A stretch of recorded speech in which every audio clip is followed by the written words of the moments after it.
Bueno, buenas tardes, muchas gracias. Gracias por la presentación, gracias al comité científico, en especial gracias a Luciana, a Matías y a Natalia. Necesito hacer una aclaración previa, ¿vieron? Una especie de disclosure, de conflicto de interés. Soy abogado, pero una buena persona, ¿sí? Lo primero que deben saber, ya hace más de 20, 30 años que trabajo en instituciones de salud, con lo cual me pueden ver como un compañero rumbo a aquellos que son trabajadores de la salud. Bueno, en estos minutos me gustaron mucho las presentaciones de Carlos y de Ramiro porque creo que nos dieron un gran pie a nosotros que vamos a trabajar en un contexto de incertidumbre moral, de incertidumbre legal también, porque el avance de alguna forma de estos modelos de IA y de medicina digital, nosotros decimos somos como calvos, ¿no? Porque pasan rápido y no tenemos forma de agarrarlos. Y la ética y las regulaciones siempre van un poco detrás de esta cuestión. Aquí, en la última presentación, una de las preguntas era esto, ¿no? El riesgo de la deshumanización, decían algunos de ustedes. Y bueno, una de las cosas que entra en tensión es que este viejo modelo de la medicina hipocrática, basada en la clínica, ¿no? Recuerda que la clínica viene de un verbo latino, clínica era el que se inclinaba, inclinare, ¿no? El que podía desarrollar todas esas artes que tenían que ver con la posibilidad de ocultar, de interrogar, de palpar, ¿no? Y los procesos claramente de medicina digital y de IA en algún punto rompen ese nexo, digamos, presencial, esencial de la relación médico-paciente, en donde comienzan a estar la presencia mediatizada por monitores, ¿verdad?, o procesos de algoritmización de la medicina. También tenemos el desarrollo de terapias digitales y dentro de lo que vamos a llamar ahora procesos de aprendizaje profundo, ¿no? A ver, yo creo que Ramiro dijo algo interesante también, no nos preocupemos por la deshumanización, busquemos un punto medio, ¿no?, entre la tecnología y la necesidad del imperativo humanizante. Ya Almata hace muchos años decía, bueno, hay una medicina que es la que cura, pero hay muchas formas de poder curar, ¿no? Yo creo que la medicina digital requiere de una suerte, de una nueva epistemología médica, por llamarlo de alguna forma. Ya sabemos, no voy a insistir con esto, la apreciación, la influencia de lo que se denomina Big Data en salud se ha incrementado notablemente. Como decía Ramiro, para algunos la ley de Moore dice en el año 2020 va a ser mañana, la información médica se va a duplicar cada 73 días. Cada uno de nosotros también va a generar 1 millón de gigabytes de datos de salud a través de nuestros teléfonos celulares, de nuestros relojes. Y esta es una masa impresionante de datos que regalamos. Ustedes saben que el petróleo del siglo XXI de alguna forma son los datos también, ¿no? Pero sobre esto creo que también tenemos que hablar, sobre el tema de la propiedad y sobre el tema del acceso y la equidad digital, para evitar justamente estas cuestiones de la brecha digital. Bueno, ustedes saben que tradicionalmente los jueces vienen insistiendo en que sobre el médico y la médica pesa una obligación de actualización permanente, ¿no? Entonces yo me pregunto, frente, por ejemplo, a millones de papers que se publican en un año, ¿cuál es la posibilidad de un médico y de una médica de carne y hueso estar debidamente actualizada? Justamente aquí es donde vemos la utilidad de sistemas de inteligencia artificial que permitan que en segundos o en pocos minutos uno pueda acceder a la evidencia más calificada. Ahora bien, vamos a hablar de los riesgos, brevemente. Uno de los riesgos claramente es cuando las máquinas reemplazan la presencia, ¿verdad? Yo acá no les voy a decir quién es el autor de esta frase, para evitar prejuicios, pero creo que es uno de los pensadores contemporáneos más importantes que plantea la humanización de la digitalización. Este autor dice, ojo cuando él lo que plantea es un tema medio aristotélico, ¿no? El punto medio, la prudencia. Utilizarlos, pero que no se transformen en omnipresentes. Es decir, que la digitalización deje de lado esa presencia humana esencial que nos permite amar, vivir con profundidad, ser solidarios, ser compasivos. Después vamos a hablar de lo que es la medicina compasiva. Ahora, para evitar un prejuicio, por eso le voy a decir, bueno, es mi idea. Yo ahora te voy a decir quién es el autor. El autor te lo voy a decir ahora enseguida. Lo que digo es para evitar un pensamiento o un prejuicio. El autor, te lo adelanto si querés para que te quedes tranquila, es el Papa Francisco, en Laudato Si. El Papa Francisco justamente lo que intenta decir esto cuando ve la excesiva omnipresencia. Él no dice que hay que descartar la tecnología, lo que dice que hay que utilizarla, pero con ese sentido, digamos, que marca la prudencia. Los riesgos, bueno, son la limitación del encuentro personal, limitar los procesos de escucha activa, el empobrecimiento de la comunicación. Uno ve ahora comunicaciones entre médicos y pacientes a través, por ejemplo, de dispositivos digitales, y claramente hay un empobrecimiento del lenguaje. Muchos asocian el empobrecimiento del lenguaje con una limitación o con un deterioro cognitivo. También los riesgos más que tienen que ver con la seguridad del paciente por la comprensión equívoca de algunas indicaciones. Y este es el otro gran riesgo, ¿no? La afectación que también Ramiro lo insinuaba, la afectación a la privacidad, ¿verdad?, a la intimidad. Esta es una imagen que siempre me gusta comentar, porque tiene que ver con la cotidianeidad, ¿no? En un hospital, allí están al pie de la cama de un paciente, los médicos mirando la historia clínica, y la compañera que ayuda en la limpieza de la sala está ahí como cogoteando, ¿no?, como pispeando la historia clínica. Nosotros decimos que el derecho a la intimidad es uno de los derechos más importantes, pero quizás uno de los más frágiles, y justamente aquí, derecho por supuesto asegurado por la ley de pacientes y por el Código Civil, es justamente donde uno puede observar esta fragilidad, inclusive en el uso de dispositivos digitales. Médicos jóvenes, residentes, tenemos estudios hechos donde las posibilidades o las claves de seguridad o los sistemas de encriptamiento son prácticamente nulos.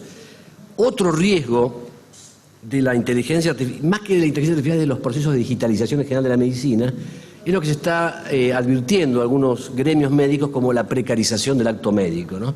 Ahora ustedes van a ver plataformas digitales de empresas, especialmente de medicina prepaga, que ofrecen consultas móviles, consultas virtuales, y los médicos muchas veces cobran el equivalente a una consulta domiciliaria, el equivalente a 3 consultas virtuales.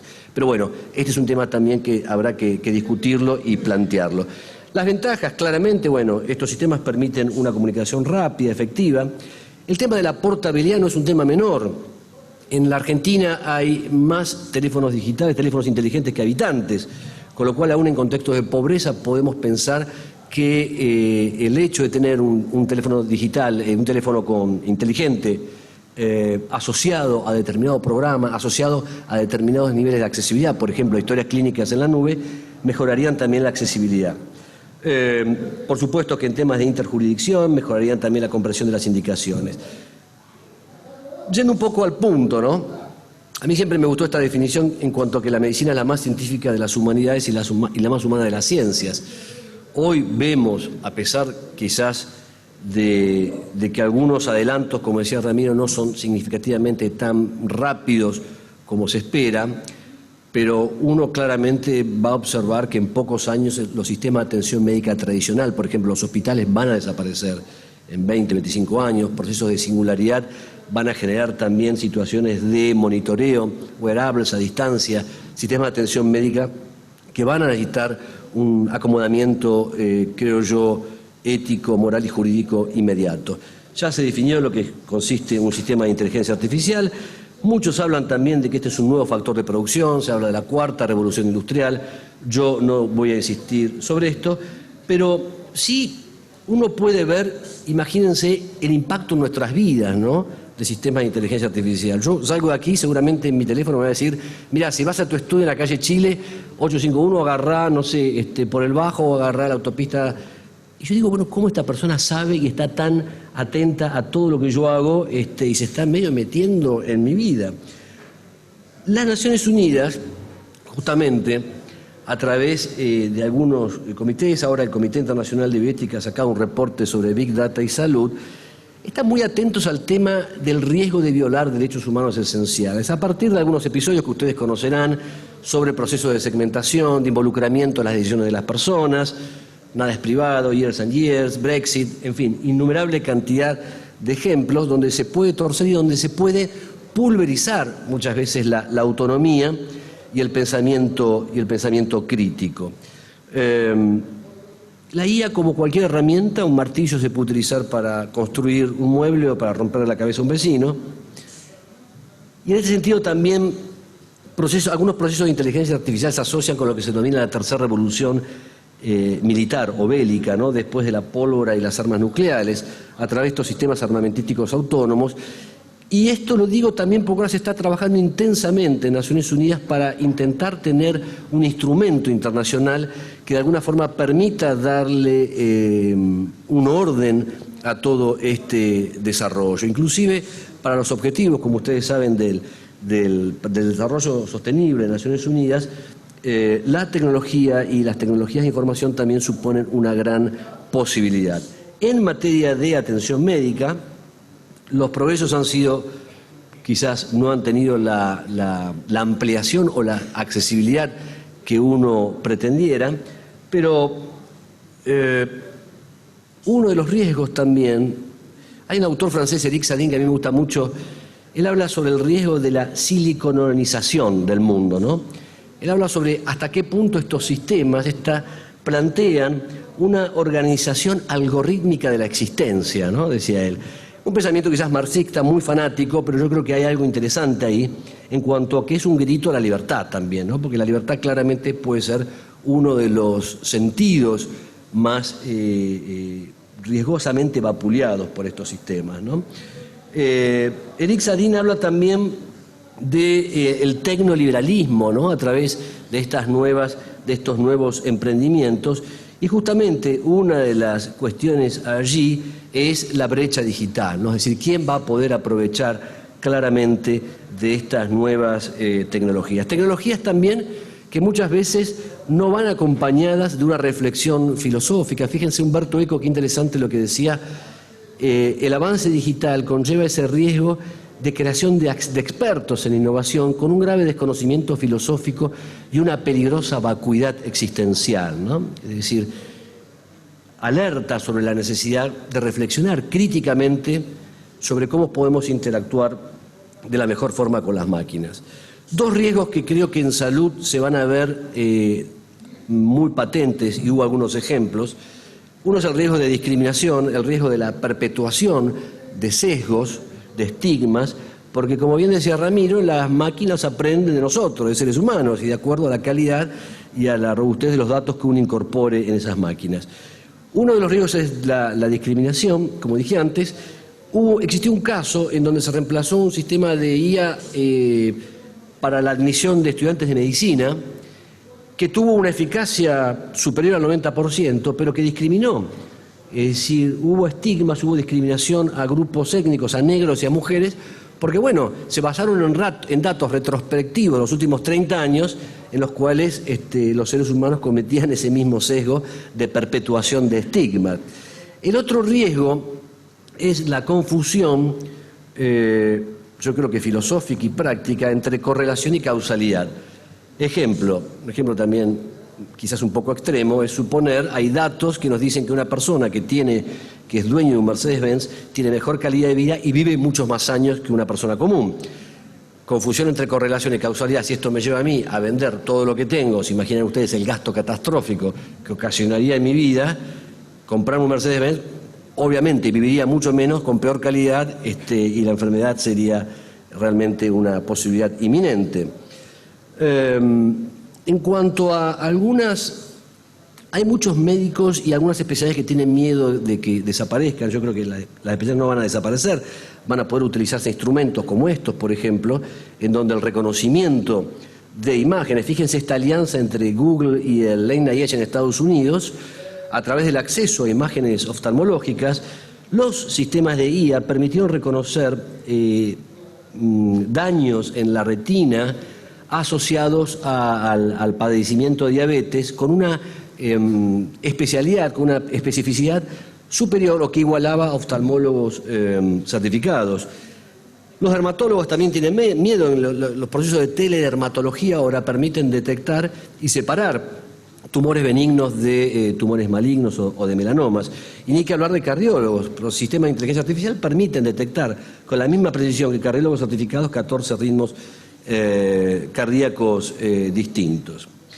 Como les dije antes, una de las cosas que a nosotros nos preocupa es el tema de la accesibilidad, limitar la brecha digital y, en definitiva, ver cómo va a ser el aprovechamiento compartido de estos beneficios y de esta nueva tecnología. Por eso recordamos la plena vigencia. Argentina fue partícipe y suscribió esta declaración que nosotros pensamos que aplica directamente en inteligencia artificial, en tecnología y en medicina, que es la promoción del acceso equitativo a los adelantos. Para ir terminando estos últimos 8 minutos que me quedan, yo creo que estos procesos también de IA van a ser absolutamente beneficiosos para mejorar la seguridad del paciente. Ustedes saben que hoy los errores médicos prevenibles significan una tragedia sanitaria. Todos piensan que la medicina es una práctica segura. Olvídense, los hospitales, ustedes lo saben mejor que yo, son uno de los lugares más inseguros del mundo. En el mundo mueren aproximadamente 43 millones de personas por errores médicos prevenibles. Es la 14ª causa de muerte en el mundo, los errores médicos prevenibles. El año pasado solamente en Estados Unidos murieron más de 500.000 de personas por errores médicos prevenibles. Imagínense 120 torres gemelas derrumbadas de golpe por esto. Cuando digo esto, yo digo siempre, Bin Laden era un poroto al lado de los médicos yanquis, ¿no? Podría decir uno, pero un paciente seguro es un paciente informado. Los pacientes debían saber esto. ¿Y cómo la tecnología puede ayudar? Si uno evalúa el origen, la raíz de la inmensa mayoría de los problemas que ocasionan daños a los pacientes, el origen está vinculado a procesos de comunicación.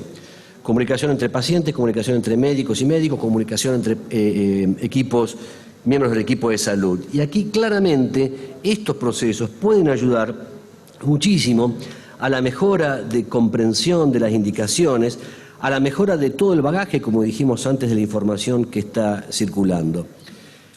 Como les decía antes, la tecnología va mucho más rápido que la ética y la legislación. En nuestro país no tenemos una legislación que regule estos procesos, pero por analogía nosotros decimos que estos son los instrumentos normativos en los cuales apoyé toda mi presentación y todas mis sugerencias. La Comisión Europea el año pasado formó un grupo independiente de expertos de alto nivel en inteligencia artificial que formaron estas primeras directrices que están vigentes hoy, que se empezaron a conocer este año y que dieron lugar a un proyecto en donde todos los países miembros europeos van a colaborar para generar una especie de adecuación a estas directrices, y esto se va a conocer en el año que viene, el año 2020, cuál es el estadio más o menos en cuanto al cumplimiento de estas sugerencias. Muchas tienen que ver con lo que ya había indicado Ramiro. Los 3 componentes esenciales son que un sistema de inteligencia artificial tiene que ser lícito, tiene que ser ético y tiene que ser robusto. La Comisión habla de robustez en 2 aspectos, en el aspecto técnico y en el aspecto social, en cuanto a la posibilidad de minimizar riesgos inherentes al uso de esta tecnología.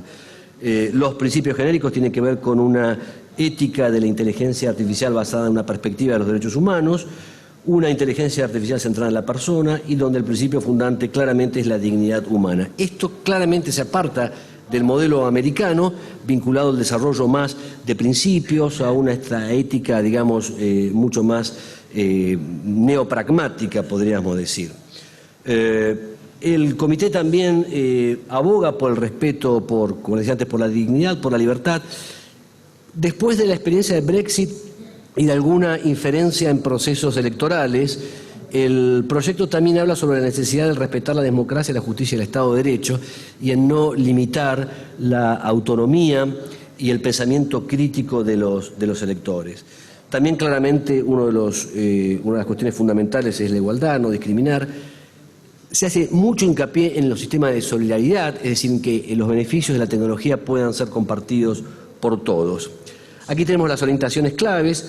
Yo les dejo la referencia si no la consiguen, me mandan un mail, yo se las mando, el full text, pero no quiero detenerme en esto. Sí, hay un tema central que es la fiabilidad, es decir, como también nos decía Carlos en su primera presentación, el dilema de las cajas negras, es decir, nosotros podemos acceder a los resultados de un sistema de IA, pero también sería fundamental conocer cuáles fueron los procedimientos o cuál fue el proceso a través del cual se llegaron a esos resultados. Muchas veces procesos de inteligencia artificial que se denominan cajas negras porque podemos acceder a los resultados, pero no podemos acceder a la explicación del por qué se llegaron a esas conclusiones o a esos resultados. De ahí que la rendición de cuentas, la trazabilidad y la auditabilidad en el informe de la Comisión sean elementos esenciales también. Yo lo que propongo es, así como en un momento dado la bioética por los dilemas morales que se producían en medicina, era necesario crear comités de bioética, creo que también tenemos que pensar en una nueva ética, que quizás podrían ser comités de digitalética, que puedan ayudar también a médicos y médicas y administradores poder tomar las mejores soluciones posibles. Como les dije antes, el documento de las directrices éticas de la Comisión Europea, la explicabilidad es una cuestión fundamental, porque va a permitir también democratizar, transparentar y tener criterios de veracidad. Voy a pasar un poco por alto esto, porque quiero terminar con esto. Aquí una de las preguntas que se le hicieron a Ramiro era el fantasma de la deshumanización, ¿no? Yo creo que la máquina, el mito del reemplazo de la máquina por el hombre justamente es un mito, porque hay 5 sentimientos humanos que son insustituibles. Son el sentido común, el sentido del humor, la valoración moral, el planteo de dilemas éticos, es decir, la reflexión crítica sobre esos principios morales, que en definitiva es la ética, y la compasión. Me detengo en el último. ¿Quieren evidencia? Les voy a dar evidencia. La compasión no es lástima, la compasión es una práctica concreta de la medicina. Hay todo un sistema absolutamente convalidado de la medicina compasiva. La compasión, como les decía antes, es un sentimiento básico de apertura o de sensibilidad, tras lo cual viene un deseo irrefrenable de querer ayudar al otro. Yo creo que si ustedes son médicos y médicas, claramente detrás de ese deseo existe esa vocación incólume de ayudar al otro, esa vocación de servicio. Y la evidencia, inclusive hay Compassionomics, hay un montón de bibliografía en los últimos 5 años que se ha dedicado a estudiar cómo la compasión, la medicina compasiva, permite tener mejores pronósticos y mejores resultados en salud. Primer ejemplo. Pacientes con cáncer metastásico, un estudio de etiqueta abierta. Un grupo se atendió con tratamiento oncológico tradicional y otro grupo se atendió con tratamiento, por supuesto no se puede utilizar placebo, con tratamiento oncológico tradicional más medicina compasiva. Fíjense los resultados. El grupo con medicina compasiva tuvo menor número de pacientes, mayor calidad de vida, reducción del costo de la atención. Es decir, la medicina compasiva, algo que las máquinas no van a poder hacer porque no tienen posibilidad de predecir con equidad, sí pueden mirar hacia atrás, como decía Ramiro, tuvo resultados en términos de equidad, es decir, fue contundente y fue un instrumento también que se puede utilizar en temas de salud pública. Otros estudios también demostraron que el contacto físico, la medicina compasiva, viene en el último para no perder tiempo, me parece que es un dato muy potente. Los médicos que tocaron a los pacientes que estuvieron en ese grupo, sintieron que la entrevista duró el doble de lo que duró la entrevista sin medicina compasiva. Pero también para el beneficio de salud, para el equipo de salud. Para ustedes, trabajadores de la salud, utilizar elementos de medicina compasiva que las máquinas no lo van a poder usar, va a aliviar el estrés, va a haber menos cansancio y va a haber menos riesgo de burnout. Entonces creo que para terminar, queridos amigos, es necesario, la medicina no creció en estos 10 años lo que creció en los últimos 100 años, la disrupción es clarísima, el desafío de esta época es complementar lo mejor de nuestro modelo hipocrático con este nuevo modelo digital, que las máquinas nos permitan mejorar los procesos de comunicación efectiva y de escucha activa, minimizar las consecuencias de los daños, construir una IA fiable y, en términos aristotélicos, para terminar, yo creo que el punto medio, ni tecnofobia ni tecnolatría, ser de alguna forma amos de la tecnología y nunca sus esclavos. Muchas gracias.